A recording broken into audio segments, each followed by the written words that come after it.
What's up, good people? Welcome back to another episode of Undrafted Views. We're here.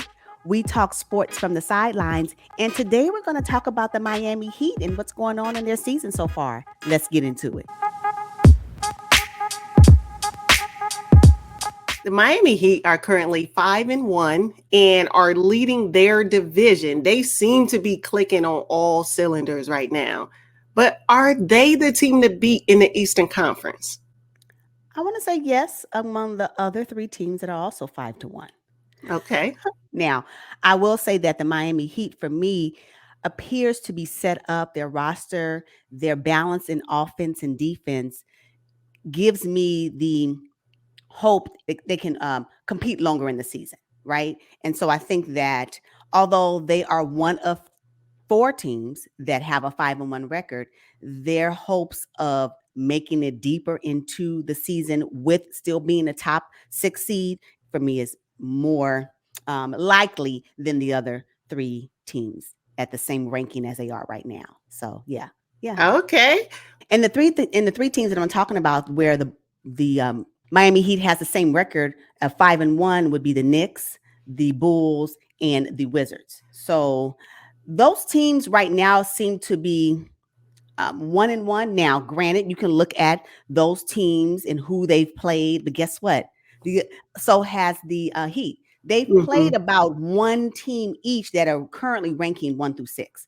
So, and yes, they played the Nets, and yes, they played the Bucks and all that, but those teams ain't doing nothing this year. So this season so far. So I mean, again, the Heat have a strong season ahead of them, and I think that they're set up to be very successful. Yeah, I have them being a team to beat in the Eastern Conference just because of the way that they're constructed, right? When Mhm. you talk about leadership, I mean, from the top on down to Lowry, I mean, he hasn't really played that well. If you statistically, he hasn't played really well. I think his numbers are down, from last year and the year before that. He's only averaging about 6 points and 7 assists. But the way that he controls the tempo and pace, it's just unmatched. And going into the season, further into the season, they're going to really need that from him.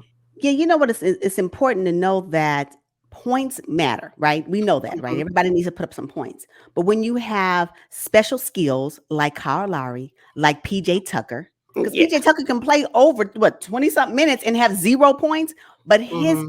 effect on defense Yes. is what drives him to success for his role. It's all about knowing your role and how you um show up in your role. And I think that Kyle Lowry, although his stats overall may be down, his impact on the Heat um, team, actually, Kyle Lowry is a quintessential general. Let's just call it Oh, what it is, right? I know we don't talk much about it. I mean, Paul, it's always Chris Paul this and Rondo that, but I'm sorry, Kyle mhm. Lowry is right up there with them. And I believe that Kyle Lowry, when he is on the floor, he makes everybody better. He plays his role and he plays it well.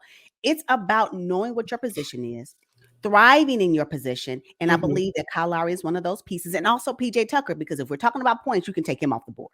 Oh, yeah. No, he's no. However, oh my goodness, I think one of the things that so yeah, Kyle, but I think one of the things that really right now is it the greatest benefit to the Miami Heat is their defense. Anytime you can keep teams under 100 points Mhm. overall, and you've done that, you played 6 games, and I think out of the 6 games, 4 of the teams you were able to keep under 100 points. What? And Mhm. then I was looking at their ranking. They're like number one in so many statistical categories. The Heat. I mean, number one in what is it? Number one in scoring defense. Number one in field goal defense. Number one in rebounds. Remember the phrase like in 2019 was "board man gets paid," something that came from Yeah. Kawhi. Well, Yeah. guess what? They jamming in rebounds, and so when you have everybody on the team playing their part and everybody is deep on defense, Bam Adebayo wants to be Defensive Player of the Year.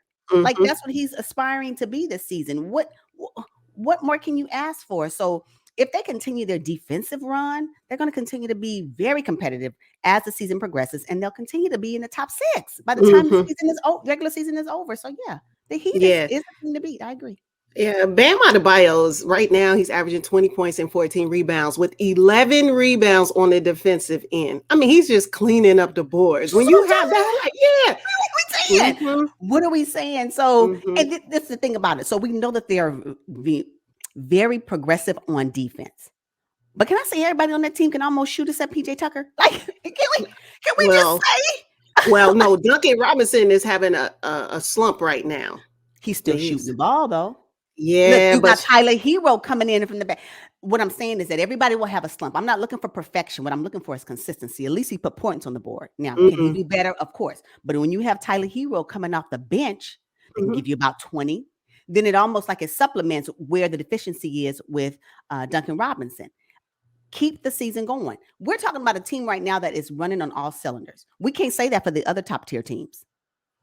So Duncan Robinson's mm-hmm. little, get your rest now because we're gonna really need for you to show up as the season progresses, right? So whatever slump you're in, and you got to find what your rhythm is or whatever that is, well, you got time to find it right now because I the mean, Nets, Bucks, and other teams ain't doing nothing. So well, he does, but he's my problem though. He's the only problem that I see. Duncan Robinson's the only problem I see on the Miami Heat right now.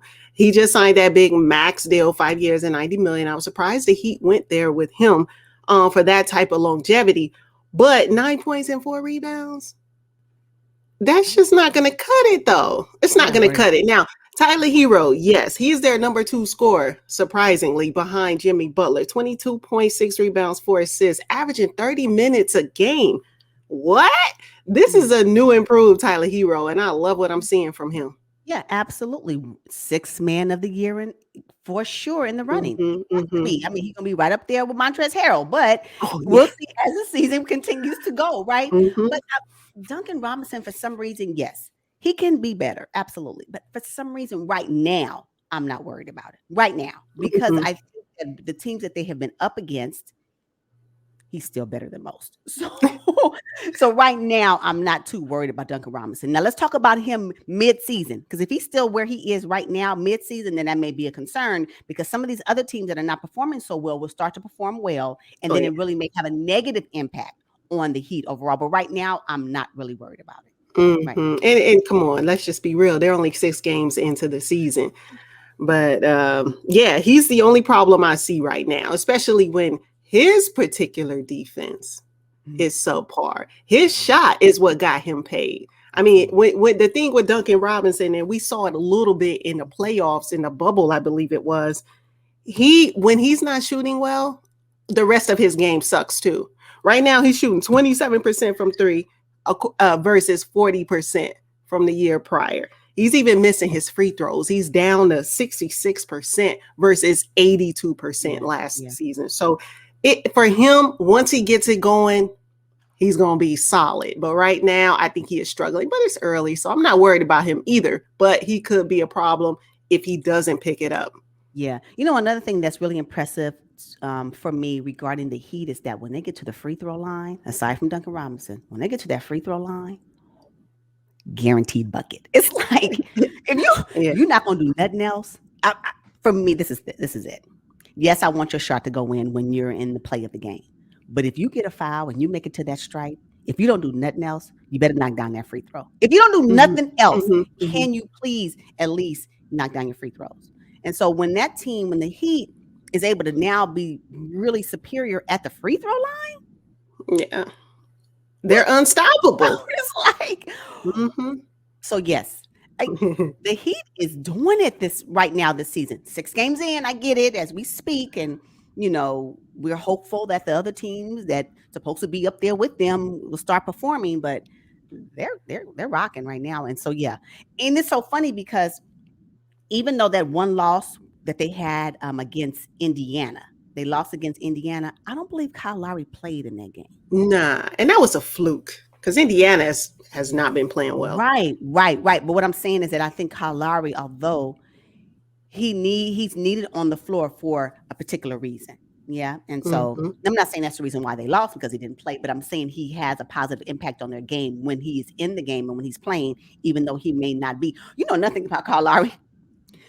When I tell you that man can hustle, oh, his body, he will give his up Yeah. his whole body for the play. Like anytime he's rolling on the ground, he can find a way to get the ball to one of his teammates. Kyle Lowry is. I like Yeah. Kyle Lowry. I like Yeah. how he just gives his whole body to the game.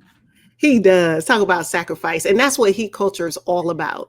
Yeah, yeah, that's why he's a great Hmm. fit for that particular franchise. I agree. It was a great pickup for the Heat, and it's going to eventually show long term that again he was the right fit for that role. Yeah, yeah, and it's so funny because we're still waiting on Victor.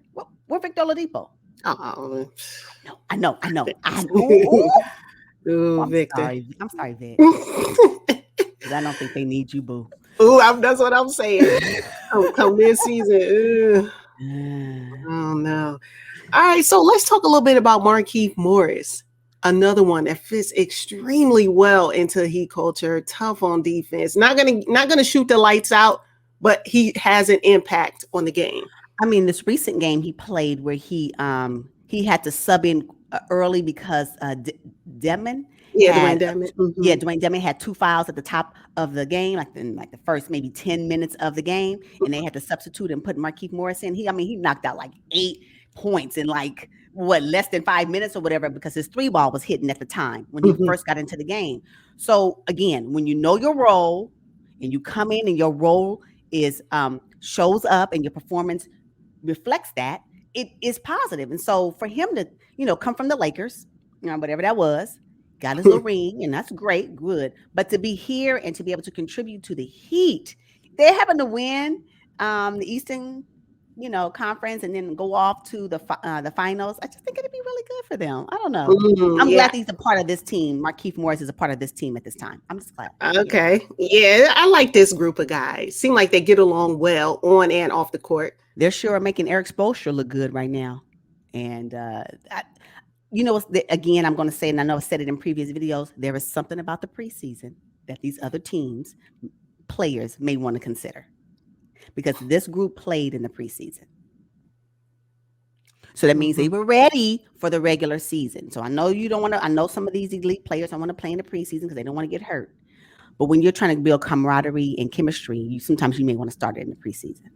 And it's reflecting positively for the Heat because they are doing very well in the first 6 games of the season. Mm-hmm. Absolutely. Yep. Jimmy Butler is currently leading the Heat in points and just efficiency. He's averaging 25.7 rebounds, 4 assists, and 2 steals. Talk about filling up the stat sheet.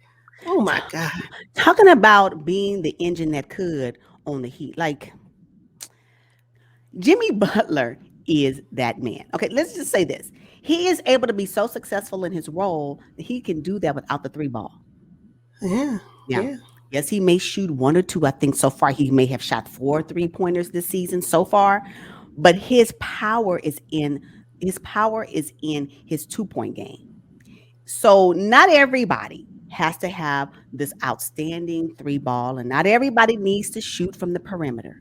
If you know how to drive successfully to the basket, if you know how to find your spot within the perimeter, and you Mm-hmm. can knock down baskets, and you know how to get rebound, you can still be a very successful player, Ben Simmons. What I'm saying is, you don't know what your power is. Get a shot, number one, but know what your power is and use that to your advantage. I think that's what Jimmy Butler does. And so he is somebody that is fire engine. He's on fire every time he plays. And when he gives his all in every game he plays, I think the team thrives off of that. So he's really good at that. It's almost Mm-hmm. like the Heat has several leaders. You're really big on floor generals and what that looks like. And I think the Heat has a couple of them, one being Kyle Lowry and the other one being Jimmy Butler. Mm-hmm. I'm sorry, and it's always on the sideline, Udonis Haslem. Oh, So you definitely. still got 3 Mm-hmm. players on the Heat that really are driving and encouraging and giving pointers to the other players. Where Eric Spoelstra, is he really needed? No, I know he is, but I'm just saying it appears it makes his job a lot easier. It appears because they're doing so well. Now I can't say that if they start to fall. Now that's different. But right now they look pretty good. Well, Jimmy is also always in the passing lane. I mean, on defense, averaging 2 steals per game. What? I mean, it's just like, you got Bam picking up all the boards. You got Kyle Lowry sacrificing his body. Jimmy Butler doing the same. Jimmy playing hard and tough, and then the bench comes in. There is just no reprieve, Yeah. for their opponents. It's just the Miami Heat are really starting on a good start. I think they're starting the season well. One thing I can't think about at this stage is that all this energy that they're expending right now, will it impact them negatively next after All-Star game? Will they be exhausted? Can we still see this same fire then? So, you kind of have to balance the effort you put in, which, I mean, why would you come and not put 100% effort in? I just hope that effort, the 100% effort, can sustain them as the season continues to go, and as they start to play other teams that are more comparable to their competition level. I'm just thinking about it, but Mm-hmm. we'll see as the season continues. So yeah. Yeah, but other teams will be worn out and tired too, at that same period of the season. It's an 82 game season this year. Mhm. They better be ready. They better be ready. I think they will. I think they will. I'm looking Okay. forward to seeing the Heat remain in their top, remain a part of the top six for the East. All right, you guys, we are going to wrap up this episode. Make sure you drop down in the comments and let us know what you think about the Miami Heat so far this early in the 2022 season. Thank you all for tuning in. We will see you guys on the next one. But until then, Peace. peace, y'all.